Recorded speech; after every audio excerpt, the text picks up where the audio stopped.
안녕하세요. 동행쌤입니다.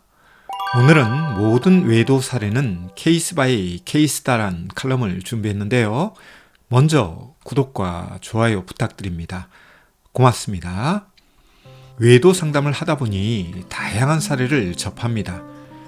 외도 사례 중 가벼운 경우는 없겠습니다만 그럼에도 불구하고 상담사 입장에서 볼 때 극단적인 케이스부터 그렇지 않은 케이스까지 다양한 사례를 만나죠.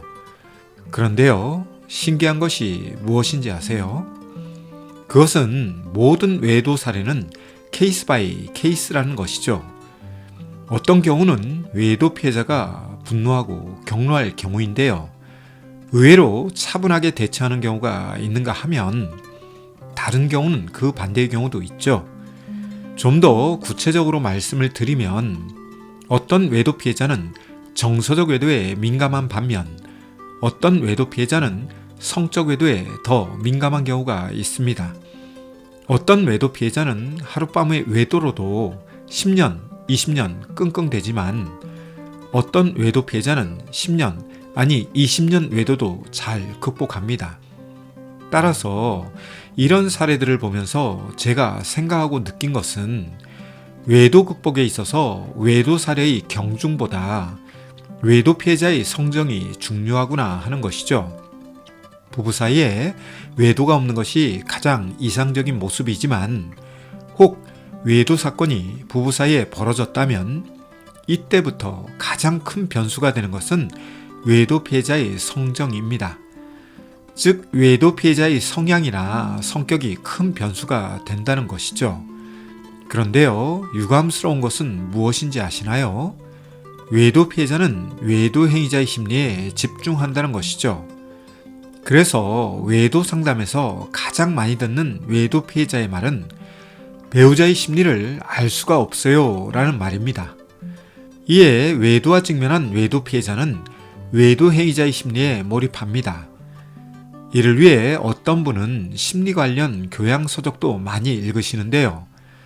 유감스러운 것은 이렇게 쌓은 지식으로 외도 행위자 분석에만 몰두하신다는 것이죠. 그러다 보니 정작 큰 변수인 외도 피해자 변수를 놓칩니다. 그래서 저는 외도 피해자에게 말씀드리기를 외도 행위자의 심리를 알기 전 자신의 심리부터 알아야 한다고 하죠. 그런데요, 이 말을 처음부터 순수하게 수용하는 분들은 적습니다.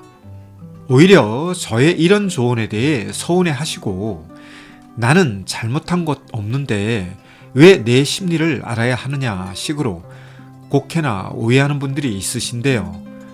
제가 외도 피해자에게 자신의 심리부터 알아야 한다는 것은 다음과 같은 이유 때문입니다. 우리의 심리라는 것은 사람과 세상, 그리고 상황을 바라보는 렌즈와 같은 것인데요.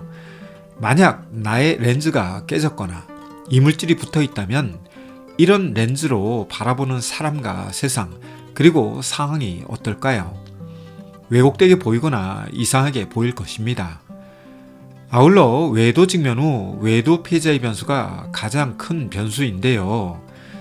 외도 피해자의 렌즈가 오염되었거나 왜곡되었을 경우 부부는 대화와 소통도 잘 되지 않지만 혹 대화와 소통이 된다고 하더라도 해석과 분석에서 여러 가지 부작용과 후유증이 생깁니다.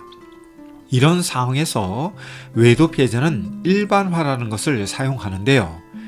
인터넷이나 유튜브, 커뮤니티에 떠도는 속설이나 사례를 자신에게 그대로 적용하면서 불필요한 의심을 하거나 부적절한 불안과 우울감에 빠지거나 경우에 따라서는 분노 폭풍에 빠지는 것이죠. 어떤 사례가 이런 사례냐고 혹시 저에게 묻는다면 다음과 같은 사례를 말씀드릴 수 있습니다.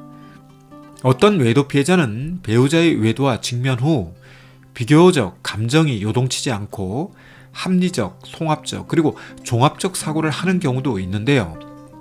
이런 분들이 인터넷, 유튜브, 그리고 커뮤니티의 정보를 접하고 선생님, 제 자신이 이상한 것 같아요.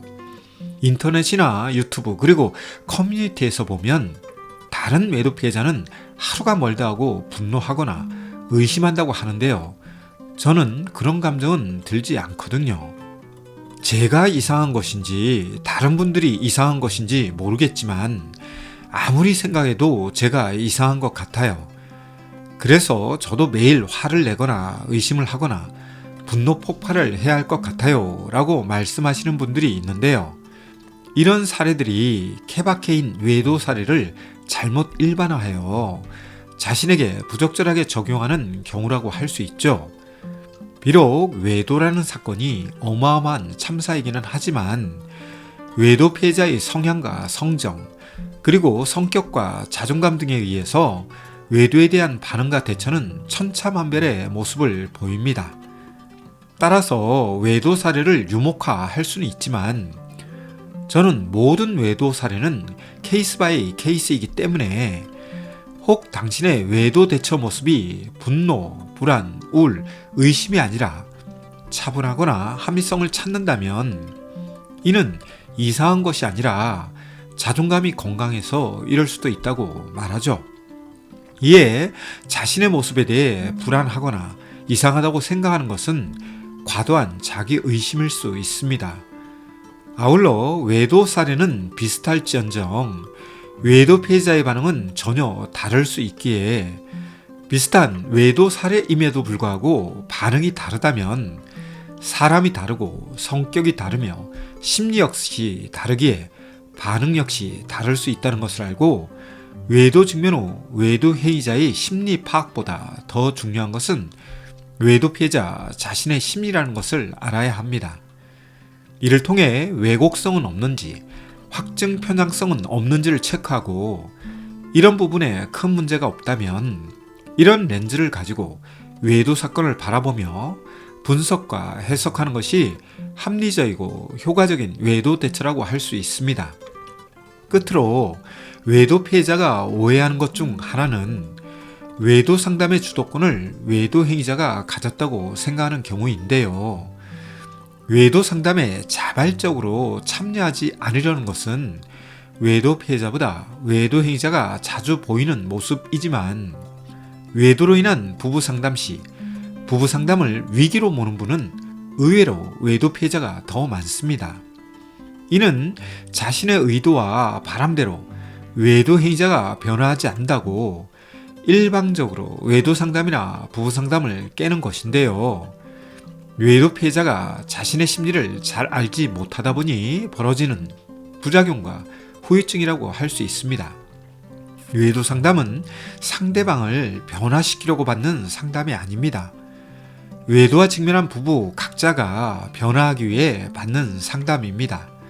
변화는 치료와 예방이라는 두 가지 기둥으로 구성되죠. 따라서 외도 상담에 임하면서 상대방을 변화시키려는 욕망은 잠시 내려놓는 것이 좋습니다. 이를 위해 자신의 욕망을 알아야 하는 것도 자신의 심리를 아는 것과 병행해서 살펴야 할 덕목이죠. 오늘은 모든 외도 사례는 케이스 바이 케이스란 관점에서 다루어 보았는데요. 내용에 공감되었다면 구독과 좋아요 부탁드립니다. 고맙습니다.